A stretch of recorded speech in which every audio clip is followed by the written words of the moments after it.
evaluate integration of 3x plus 5 of whole power 7 dx and next one 4 minus 9x of whole power 5 dx. Hello dears, topic है integration, class 12 engineering और competitive exams के लिए integrate करना है इसको calculus से। ये देखो फर्स्ट में क्या दिया है 3x plus 5 of whole power 7 dx। इसको तो आप दो तरीके से कर सकते हो, पहला कि आप पुट करके भी कर सकते हो और दूसरा जो है वो डायरेक्ट भी कर सकते हो, है ना।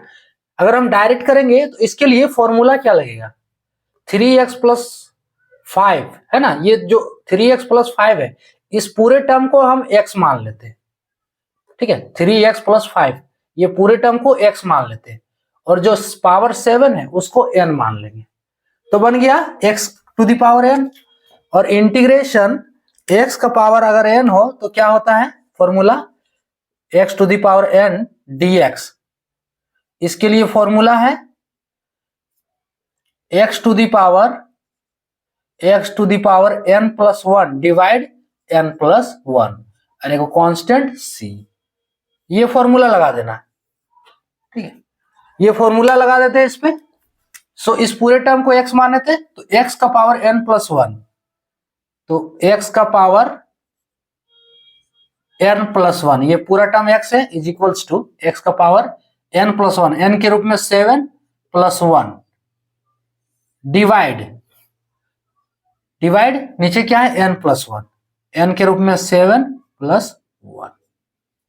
अब देखो यहां पे कुछ और भी करना है। ये जो 3x प्लस 7 है तो इसमें से देखना है कि x का कोफिशिएंट क्या है। x का कोफिशिएंट क्या है 3, तो हम इसको 3 से इस पूरे टर्म को 3 से डिवाइड कर देंगे, यानी कि इंटू 1/3, ठीक है। डिवाइड कर दिए 3 से। अब is equals to 3x plus 5, तो बन गया 3x plus 5 of whole power 8 divide 8 into 3। Finally एक कांस्टेंट आएगा c, है ना, इंडेफिनिट इंटीग्रेशन है तो कांस्टेंट आएगा c, सो प्लस c। अब फाइनली अगर इसका आंसर चाहे तो क्या होगा 3x plus 5 of whole power, इसका होल पावर 8 होगा और 8 दिया 24 प्लस c इसका आंसर हो गया, है ना। इसमें करना क्या है इस पूरे टर्म को x मान लो और इस पावर को जो n मान लो, तो बन गया x का पावर n। फॉर्मूला ये लगा देना है।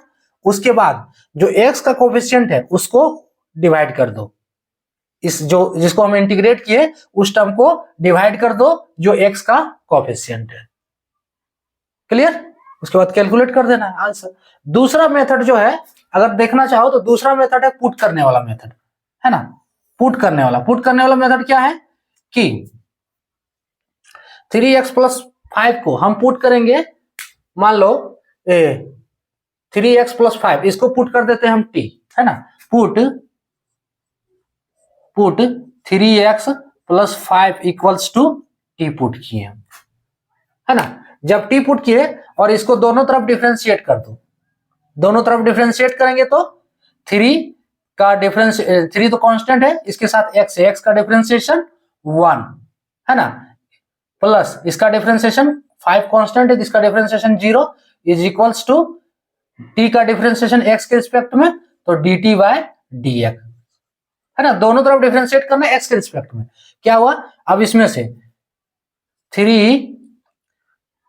ये तो 3 से 3 हो गया, ये 0 पूरा खत्म इज इक्वल्स टू dt/dx, है ना। हम क्या करते हैं dx को इधर ले आते हैं तो 3dx बराबर क्या हो गया dt, ठीक है। अब देखो जो पुट किए थे 3x प्लस 5 बराबर t, अगर यहां पे t पुट करेंगे तो इंटीग्रेशन क्या होगा इंटीग्रेशन 3x इसके जगह पे t पुट करना है, सो t और इसका पावर कितना हो जाएगा 7, t का पावर 7 और dx बराबर क्या है, अगर देखो यहां से हो गया dt/dx, है ना, तो हमको यहां dx निकालना है तो dx को एक स्टेप और करना है। इसमें 3 को यहां ले आओ तो dx बराबर dt बाय 3 नहीं होगा, dx बराबर dt बाय 3 होगा। सो dx बराबर इंटू dt बाय 3। अब इसको इंटीग्रेट करो तो 1/3 को पहले हम बाहर कर देते हैं, ये कांस्टेंट टर्म है। अब t का पावर 7 dt होगा, t का पावर 7 dt। अब इसको इंटीग्रेट कर सकते हो, क्या है, इसी फॉर्मूला पे लगाना होगा, x to the power n dx वाला, यहाँ dt है ना सिर्फ, तो देखो t है तो dt के रिस्पेक्ट, t है तो इसका डिफरेंशिएशन dt, सॉरी इंटीग्रेशन, यहाँ t है इसलिए यहाँ dt है, तभी ना इंटीग्रेट होगा। तो यहाँ पे क्या है, x है तो यहाँ dx है बस। सो अब ध्यान देना है, x फॉर्मूला लगा दो, 1/3 इसका x to the power n plus 1 यानी कि t का power 7 plus 1 divide n plus 1 यानी कि 7 प्लस 1 प्लस c है वो कांस्टेंट। अब इसको सॉल्व करेंगे तो कितना होगा, 1/3 और t का पावर 8 डिवाइड 8 होगा। अब t का वैल्यू बैठा दो और इसको गुना कर देना है प्लस c। अब t का वैल्यू बैठाओ, t का वैल्यू जो पुट किए थे यहाँ पे यही वैल्यू है जो हम पुट किए थे 3x प्लस 5, तो t के जगह पे 3x प्लस 5 का होल पावर 8, 8 दिया 24 बटे 24 प्लस c आंसर। देखो दोनों कंडीशन में आंसर सेम ही है, 3x प्लस 5 का whole power 8 divide 24 plus c, और इसमें भी 3x प्लस 5 का whole power 8 divide 24 plus c। Clear. अब दूसरा वाला इसका अगर इंटीग्रेशन करते हैं, ये देखो ये फर्स्ट मेथड है ना, फर्स्ट मेथड, और ये वाला है सेकेंड मेथड जो बनाया हम, ये क्या हो गया, सेकेंड मेथड हो गया। अब इसको हम डायरेक्ट इंटीग्रेट करते हैं, तो इसमें किसको n मानेंगे, x मानेंगे, इस पूरे टर्म को, इसमें इस पूरे टर्म को x मानेंगे। तो 4 माइनस 9x, तो 4 माइनस 9x को x मान लिए और 5 को क्या है n मान लिए, तो बन गया x का पावर n। तो अब इसी फॉर्मूला को लगा देना है।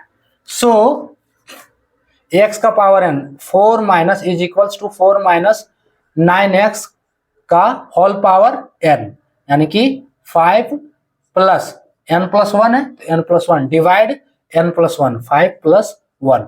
अब क्या बोले थे, देखो इसमें x का कोफिशिएंट क्या है, इसके साथ तो कुछ भी नहीं है, वेरिएबल कुछ भी नहीं, यहाँ x है जिसके रिस्पेक्ट में डिफरेंस इंटीग्रेट कर रहे हैं, तो इसका कोफिशिएंट क्या है, -9 से डिवाइड कर दो इस टर्म को इंटू 1/-9। अब इसको सॉल्व करो, कितना हो जाएगा, 4 माइनस 9x का होल पावर 6 होगा, ये डिवाइड 6 इंटू 1/-9 प्लस c वो कांस्टेंट आएगा। अब इसको कैलकुलेट करो तो इसको सिर्फ गुना ही करना है, तो माइनस वाला टर्म ले लेते हैं पहले, -4 इंटू 9x का होल पावर 6 डिवाइड 9 छक 54 54 प्लस c इसका आंसर हो गया। क्लियर। इस पूरे टर्म को x मान लिया और 5 को n, बन गया x का पावर n। फॉर्मूला लगाना है और इंटीग्रेट कर देना है। अब देखो यहाँ x का कोफिशिएंट -9 है तो -9 से डिवाइड कर दिया इस टर्म को, है ना।